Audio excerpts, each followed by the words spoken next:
करते रहेंगे। ठीक है, आज एकदम नया चैप्टर है और ये हर एक एग्जाम में इस चैप्टर से आपको जो है क्वेश्चन पूछा जाता है, तो इसीलिए बहुत ही इम्पॉर्टेंट चैप्टर इसको माना जाता है। लेकिन अधिकांश लोग का जो है यह चैप्टर काफ़ी ही कठिन लगता है, लेकिन आप लोग जब एक बार जो है बढ़िया से अगर इसको आप पढ़ लेंगे तब फिर आपको जो है बहुत ही आसानी से जो है इसका सारा क्वेश्चन आप लोग से बनने लगेगा, है ना। चलिए, सबसे पहले ये साधारण ब्याज, यह साधारण ब्याज आया कब, यानी कि आया कैसे, इसको हम लोग समझते हैं। तो ये साधारण ब्याज का मतलब होता है सिंपल इंटरेस्ट। और जब कोई साहूकार के पास, साहूकार मतलब गांव में जो है सेठ रहते हैं, जिनके पास जो है बहुत सारा पैसा रहता है ना, और गरीब लोग जो है उनके पास से पैसा जो है कर्ज लेने जाते हैं, तो वो जो क्या करता है उसको कर्जा तो देता है, लेकिन अतिरिक्त में जो है वो अपना फायदा कमाने के लिए क्या करता है कि हम तुमको 100 रुपया दे रहे हैं, तो जब तुम लौटाने आएगा उस समय जो है तुम्हारे पास से 100 रुपया नहीं बल्कि उससे कुछ अतिरिक्त धन भी लिया जाएगा। तो जो अतिरिक्त धन लिया जा रहा है वही आपका ब्याज कहलाता है। यानी कि यह ब्याज भी दो तरह का होता है। एक जो होता है मूलधन पे जो एक फिक्स ब्याज लग रहा है, एक फिक्स जो है दर पर, एक रेट पर जो है ब्याज लग रहा है, तो उसको हम लोग बोलते हैं साधारण ब्याज। तो इस साधारण ब्याज में हम लोग सीखेंगे कि एक फिक्स तरह का जो है ब्याज आप लोग को लगेगा, है ना। इसमें जो है लेकिन एक ब्याज वैसा होता है जो जैसे कि जितना मूलधन है और उस पर जो ब्याज लगा फर्स्ट ईयर में, तो फिर अगला जो ईयर का अगर ब्याज लगेगा तो उतना ही नहीं लगेगा जो कि पहला वर्ष में लगा था, बल्कि वो जो पहला मूलधन था और पहला वर्ष में जो ब्याज लगा था उन सभी धन पर ब्याज लगेगा, तो उसको बोला जाता है चक्रवृद्धि ब्याज। तो चक्रवृद्धि ब्याज जो है अभी आप लोग को 8 क्लास से वो शुरू ही है ना, लेकिन अभी जो हम लोग पढ़ेंगे फिलहाल साधारण ब्याज। तो साधारण ब्याज में कुछ टर्म जो है प्रयोग किए जाते हैं, उन टर्मों के बारे में सबसे पहले जो है हम लोग समझते हैं, उसके बाद जो है हम कुछ बेसिक कॉन्सेप्ट जो है जानेंगे और उसको समझने की कोशिश करेंगे। तो सबसे पहले जो है यहाँ पे हम लोग समझते हैं मूलधन। मूलधन, और मूलधन को इंग्लिश में हम लोग प्रिंसिपल कहते हैं। ठीक है, क्या भाई, प्रिंसिपल। और ये मूलधन क्या होता है, तो मूलधन का मतलब होता है कि जो कोई भी धन अगर किसी के पास से ले रहे हैं या किसी को हम दे रहे हैं, तो वो जो धन होता है आपका मूलधन कहलाता है। जैसे हम जो है आपको, अगर हम कुछ, आपको कोई दिक्कत है तो हम आपको जो है पैसा हम दे रहे हैं, मान लेते हैं 100 रुपया हम आपको दिए, ठीक है, तो आपको हम 100 रुपया दिए हैं, तो जो 100 रुपया के जो रकम है वह आपका मूलधन होगा। या आप जो है अपने दोस्त को जो है 100 रुपया दिए हैं या अपने दोस्त से ले रहे हैं, तो वो जो धन कहलाएगा आपका मूलधन कहलाएगा, यानी प्रिंसिपल कहलाएगा। और हम इस मैथ में जो है, इस साधारण ब्याज में, इस टॉपिक में हम मूलधन को P से जो है सामान्यतः डिनोट करते हैं। यानी कि हम ज़्यादातर जो है इसको हम P से मूलधन को सूचित करेंगे, तो आप लोग यहाँ पे ध्यान देंगे। अगर हिंदी में यदि हम लिखेंगे तो आपको इस तरह से लिखकर मूलधन को प्रकट करेंगे। ठीक है, तो आप यहाँ से भी इस बात को जो है ध्यान देंगे कि मूलधन जो होता है, अगर किसी से हम कितना धन जो है अगर ले रहे हैं या हम किसी को दे रहे हैं, तो वो जो धन कहलाता है वो आपका मूलधन कहलाता है। और इसको P से या मुंह से जो है क्या करते हैं, हम लोग दर्शाते हैं, यानी सूचित करते हैं। ठीक है, अब उसके बाद जो है हम लोग आगे अगर देखें तो मूलधन के बाद जो है आपका समय होता है। अगर वह धन, यह धन जो है कितने टाइम के लिए दे रहे हैं किसी से या कितने टाइम के लिए ले रहे हैं, तो वो जो टाइम पीरियड जो आपका होता है वो आपका समय कहलाता है। और समय को जो है हम इस टॉपिक में प्रायः टी से सूचित करेंगे या हम इसको समय पूरा लिख देंगे। हिंदी में यदि हम लिखेंगे तो आपको पूरा समय लिख देंगे, लेकिन अगर हम आपको अगर इंग्लिश में कुछ संकेत के माध्यम से लिख रहे हैं तो उसको हम टी से यहाँ पे डिनोट करेंगे।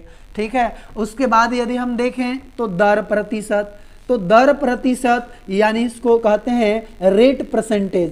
तो रेट परसेंट क्या है, तो यहाँ पे समझिए रेट परसेंट जो होता है, जैसे हम कोई के धन जो है 100 रुपया हम दे रहे हैं, 100 रुपया हम किसी को दे रहे हैं, लेकिन 100 रुपया पर हम किसी से एक साल में जो है हम 10 रुपया जो है अतिरिक्त धन ले रहे हैं। 10 रुपया अतिरिक्त धन ले रहे हैं, कितना रुपये पर, 100 रुपया पे। तो 100 रुपया पे हम जितने रुपया अतिरिक्त लेते हैं वही आपका दर प्रतिशत कहलाता है। ठीक है, जैसे कि है कि अगर आर रुपया जो है हम अगर 100 रुपया पर आर रुपया ले रहे हैं तो आपका जो दर परसेंट होगा आर परसेंट होगा। ठीक है, आर परसेंट होगा। अब उसके बाद एक और यहाँ पे टर्म का यूज होगा, जैसे आपका ब्याज, और ब्याज मतलब इंटरेस्ट। ठीक है, इंटरेस्ट यह क्या है, तो यहाँ पे समझिए ब्याज जो होता है इंटरेस्ट, ये कहता है कि जैसे कुछ मूलधन ले रहे हैं, मूलधन हमारे पास है, किसी से हम पैसा लिए कर्ज के रूप में या किसी भी रूप में हम लिए, और उसको जो है हम जब लौटा रहे हैं कुछ समय के बाद में तो उसको कुछ अतिरिक्त धन दे रहे हैं, तो वो अतिरिक्त धन क्या कहलाता है, आपका ब्याज कहलाता है। और ये ब्याज जो है निर्भर करता है इस रेट पर, कि रेट अगर यह फिक्स है प्रत्येक साल के लिए, प्रत्येक ईयर के लिए जो है अगर ये रेट फिक्स है तो उसका जो ब्याज होगा वो साधारण ब्याज कहलाएगा। लेकिन अगर यह रेट जो है क्रमागत हो, क्रमागत का मतलब जो एक साल का जितना ब्याज लगा है ना, तो दूसरे साल का ब्याज जो है उतना ही नहीं बल्कि कुछ और लगता है, तो उस प्रकार के जो ये दर होता है, तो उस तरह के जो ब्याज प्राप्त होता है उसको चक्रवृद्धि ब्याज कहते हैं। लेकिन चक्रवृद्धि ब्याज जो है आप लोग को अभी फिलहाल नहीं पढ़ना है, आगे जो हम लोग पढ़ेंगे है ना, और ये जो है अभी साधारण ब्याज के बारे में हम लोग जानेंगे। अब देखिए ये साधारण ब्याज के बाद हम लोग जानते हैं क्या, यहाँ पे मिश्रधन के बारे में। ठीक है, मिश्रधन ये मिश्रधन को हम लोग बोलते हैं अमाउंट इसको कहते हैं। अब ये समझिए मिश्रधन यानी कि अमाउंट क्या है। अच्छा, दर और ब्याज का मतलब आप तो समझ गए होंगे है ना। ये दर जो होगा 100 रुपया पे जितना रुपया अतिरिक्त मिलेगा वो आपका दर कहलाएगा, लेकिन कितना हो रुपया हो जाए, 100 रुपया नहीं बल्कि 200 हो जाए, 500 हो जाए, 1000 हो जाए, और उसे पर जो है एक साल में नहीं बल्कि कितना हो साल में, 2 साल 5 साल 4 साल यानी कितना हो भी साल हो जाए, और उसमें जो अतिरिक्त धन मिल रहा है वो ब्याज कहलाता है। लेकिन 100 रुपया पर एक वर्ष में जो ब्याज मिलेगा वो आपका रेट परसेंट यानी दर परसेंट कहलाएगा। अब मिश्रधन देखिए, अमाउंट जो होता है, जैसे कि यहाँ पे हम क्या कर रहे हैं, 500 रुपया जो है हम किसी से ले रहे हैं, ठीक है, और उसको 4 साल के बाद जो है हम उसको 700 रुपया दे रहे हैं।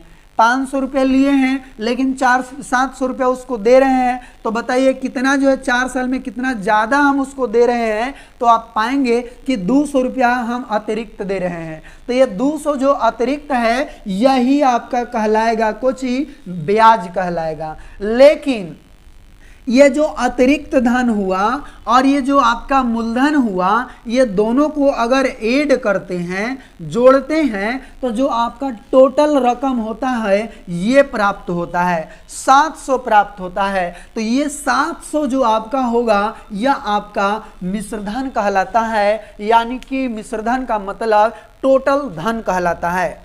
ठीक है, तो टोटल धन का मतलब मिश्रधन हो गया यानी अमाउंट हो गया, और अमाउंट क्या होता है, तो आपका ब्याज और मूलधन ये दोनों का जो कुल योग होता है वह आपका मिश्रधन कहलाता है। ठीक है, जैसे यहाँ पे 700 जो है आपका मिश्रधन हो गया, लेकिन जितना अतिरिक्त धन यहाँ पे हमने दिया है वो आपका 200 आपका क्या कहलाएगा, ब्याज कहलाएगा। ठीक है, अब यहाँ पे बढ़िया से जो है ये जो भी टर्म का यूज होगा, ये सभी टर्मों में हमें सबसे इम्पॉर्टेंट जो टर्म है ये है, यानी कि दर है। यही से ब्याज का निर्धारण होता है। तो हम लोग समझते हैं ब्याज की दर है ना, रेट ऑफ इंटरेस्ट। तो चलिए यहाँ पे हम लोग एक बात लिखेंगे और इसका परिभाषा लिखने की अगर बात है तो आप अपने किताब से भी लिख सकते हैं इसका परिभाषा क्या हो सकता है, उस किताब से थोड़ा सा हेल्प लेकर और इसका जो है आप परिभाषा लिख सकते हैं। अब जो इम्पोर्टेंट चीज़ है जो आप लोग को समझना चाहिए है ना, वो चीज़ अभी जो है आप लोग को बताने जा रहे हैं। फिर उसके बाद जो है आप लोग को किसी भी प्रकार का जो है यहाँ पे दिक्कत नहीं होगा, है ना। तो चलिए यहाँ पे जो है हम लोग अगर देखें तो ब्याज की दर, ब्याज की दर क्या होता है इसको आप लिखेंगे सभी लोग, यानी रेट ऑफ इंटरेस्ट, ठीक है। रेट ऑफ इंटरेस्ट क्या होता है इसको आप समझें, इसको आप समझ गए तो आप लोगों को एकदम आधा से ज़्यादा जो है आप लोगों को जो भी परेशानी होती होगी वो आपका क्लियर हो जाएगा। देखिए कहता है ये कि 100 रुपया पर एक साल में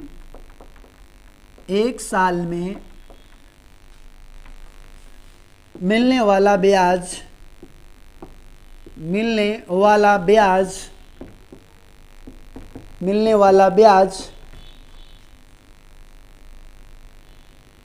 दर कहलाता है, दर प्रतिशत कहलाता है।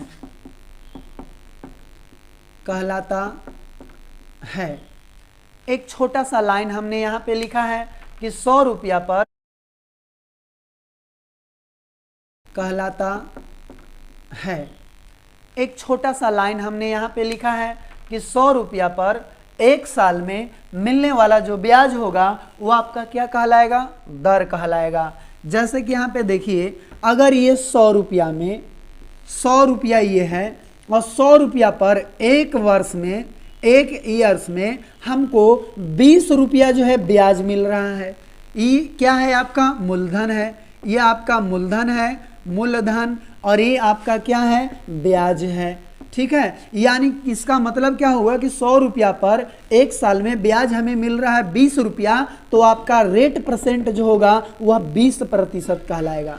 रेट क्या कहलाएगा आपका, यानी कि ब्याज की जो दर होगा आपका 20% होगा। इसी तरह से अगर 100 रुपया पर, ये 100 रुपया मूलधन है और एक वर्ष में, एक ईयर्स में, आप एक ईयर में आपका जो ब्याज मिल रहा है वह 30 रुपया का मिल रहा है, 30 रुपया का मिल रहा है, तो आपका जो रेट होगा यह 30% कहलाएगा। और ये 30% और 20% जो लिखे हैं एक साल का ब्याज है, इसीलिए हम कहेंगे 20% वार्षिक, 20% वार्षिक, और ये 30% ये भी क्या कहलाएगा, वार्षिक कहलाएगा, वार्षिक कहलाएगा, ठीक है। लेकिन अगर यही चीज को हम इस रूप में अगर देखना चाहें कि अगर देखिए यहाँ पे 100 रुपया पर, 100 रुपया पर, ये 100 रुपया आपका धन है, लेकिन 6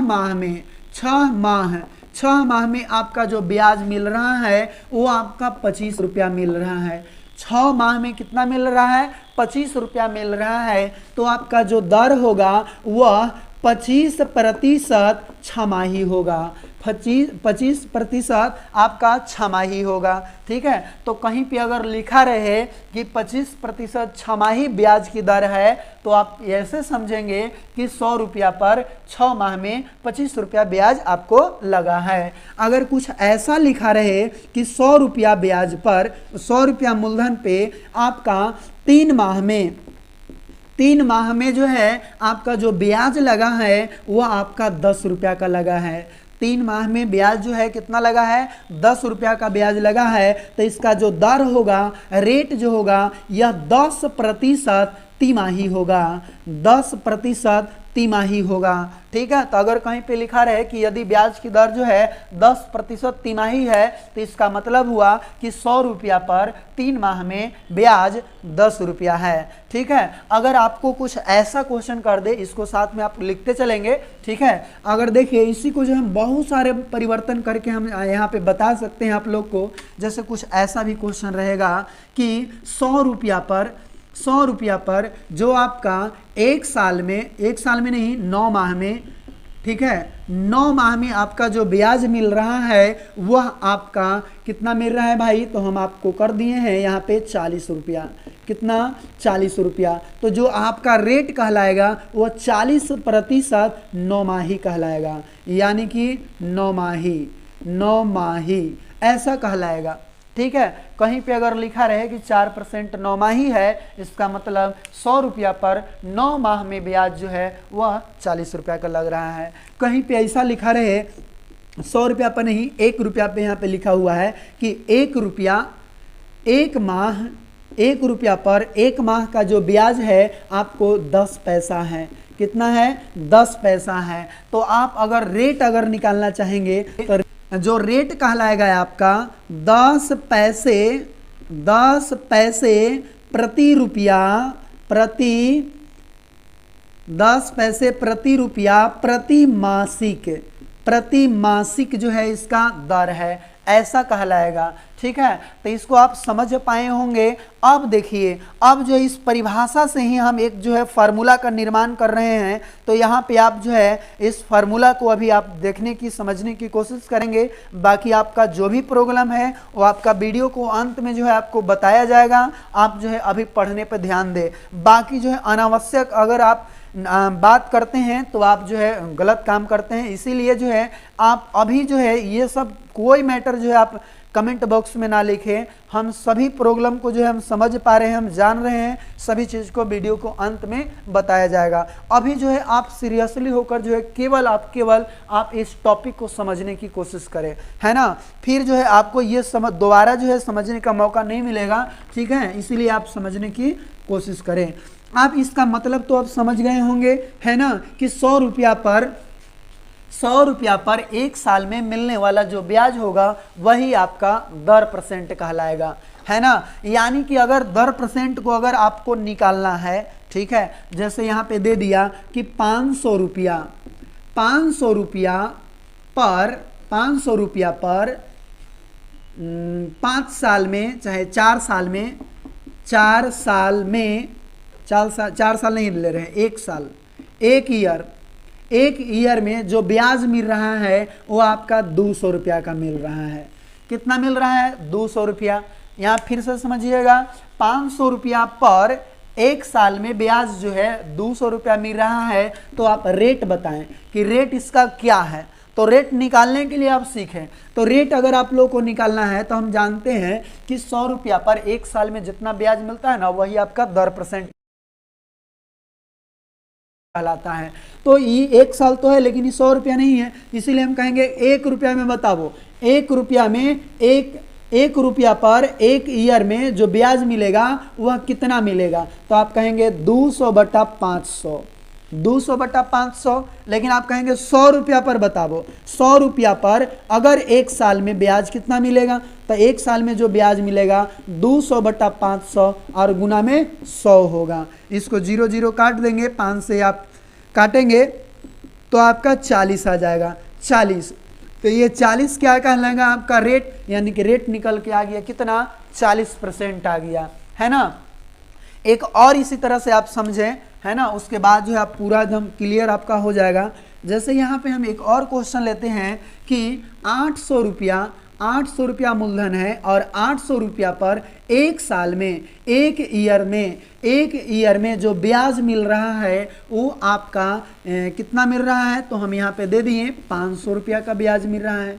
कितना मिल रहा है, 500 रुपया का। ठीक है, या तो हम यहाँ पे कर दे रहे हैं 250 रुपया, कि 800 रुपया पर 1 साल में जो ब्याज मिल रहा है 250 रुपया। तो इसका रेट बताइए, इसका रेट कितना होगा। तो आप क्या करेंगे, सबसे पहले तो हम जानते हैं कि 100 रुपया पर 1 साल में मिलने वाला ब्याज जो है वही दर कहलाता है। तो हम सबसे पहले निकालेंगे 100 रुपया पर। तो इसीलिए 100 रुपया पर निकालने के लिए 1 रुपया पर निकालना होगा पहले। तो 1 रुपया पर 1 साल का ब्याज, 1 ईयर का ब्याज जो है कितना लगेगा, 250/800, है ना। और यहाँ पे अगर हम निकालना चाहें 100 रुपया पर, तो आप कहेंगे 100 रुपया पर 1 वर्ष में जो ब्याज होगा 250/800 गुना में 100 करेंगे, 0 0 कट जाएगा। और यहाँ पे अगर 8 से भाग देंगे तो 8 तिया 24, 1 बच जाएगा, 8 का 8 और फिर उसके बाद जो है आपका बच गया कितना 2 और 8 दूनी 16 8 45 31.25% जो है ये आपका रेट निकल के आ गया, यानी रेट निकला 31.25% निकल गया। ठीक है, तो ये जो है आप समझ गए होंगे। तो अगर आप बताइए, अगर आप यहाँ से एक फार्मूला जो है हम निर्माण करने वाले हैं, एक फार्मूला निर्माण करने वाले हैं, तो आप उस फार्मूला को थोड़ा सा आप समझने की कोशिश करें। ठीक है, तो आप बिल्कुल जो है एकदम क्लियर कर पाएंगे। अगर हम कहें कि P रुपया है, ठीक है, P रुपया पर एक साल, एक ईयर का जो ब्याज मिल रहा है, एक ईयर का ब्याज वह ऐसा ही है।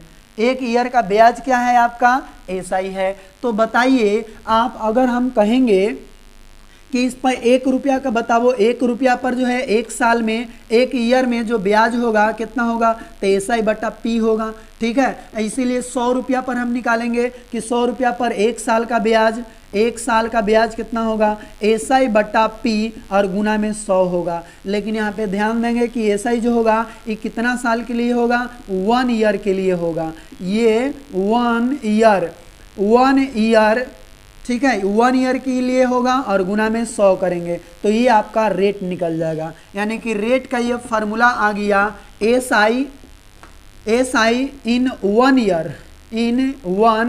ईयर और बटा में P और गुना में 100। तो ये आपका जब एक साल का समय दिया रहेगा और अगर आपसे पूछा रेट निकालने के लिए, तो इस फार्मूला का जो है उपयोग करेंगे। लेकिन आप लोग को केवल अभी फार्मूला बता रहे हैं, बाकी चीज़ जो है आप लोग को हम एक अलग तरीका, एक अलग कॉन्सेप्ट जो है बताने की कोशिश करेंगे। तो अभी जो है आप थोड़ा सा बने रहें। ठीक है, चलिए यहाँ पे जो है सारे लोग आंसर भी दे पा रहे, तो ही बढ़िया है। अब हम क्या करते हैं, मान लेते हैं कि जो P रुपया है, इस P रुपया पर एक वर्ष का जो ब्याज है वह R रुपया है। एक वर्ष का ब्याज कितना है, R रुपया है, R रुपया है। तो हम कहेंगे कि बताओ भाई, एक रुपया पर जो है एक साल में, एक ईयर में, एक साल में जो ब्याज होगा R बटा P होगा, R बटा P होगा। अब यहाँ पे R बटा P होगा, तो आप बताइए कि जब ये R बटा P होगा तो 100 रुपया पर कितना होगा।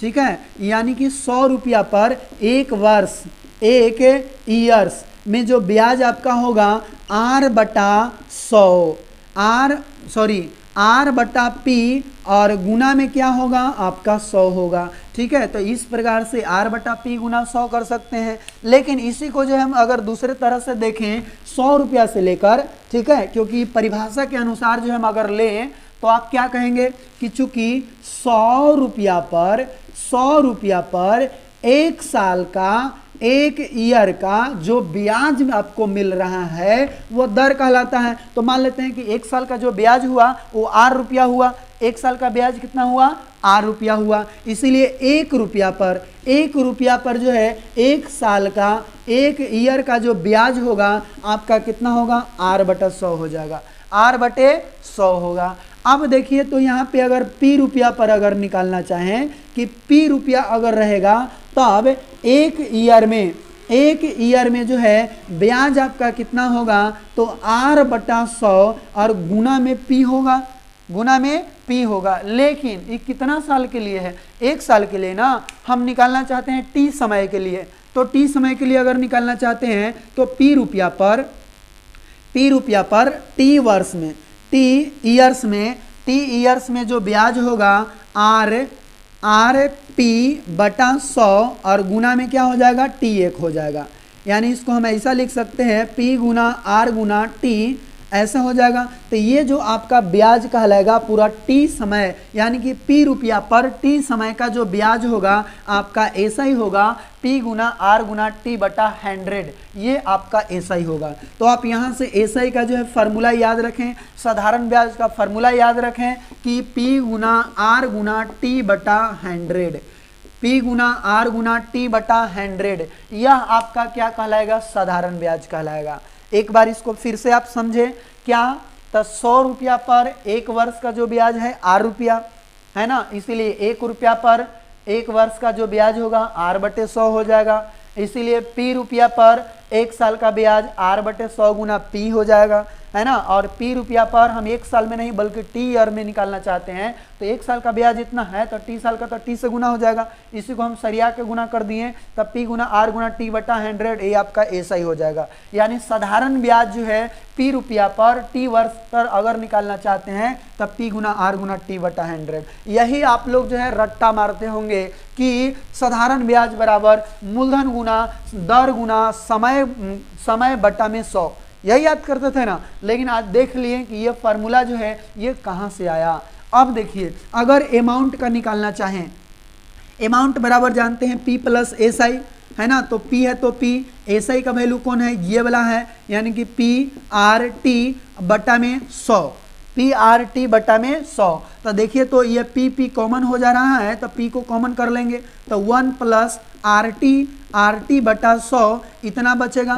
तो ये रहा है आपका टोटल फार्मूला। ये कैसे आया है ना, वो सभी चीज़ जो है आप लोग को बता दिया गया। और फिर मिलेंगे अब नेक्स्ट वीडियो में, तब तक के लिए धन्यवाद।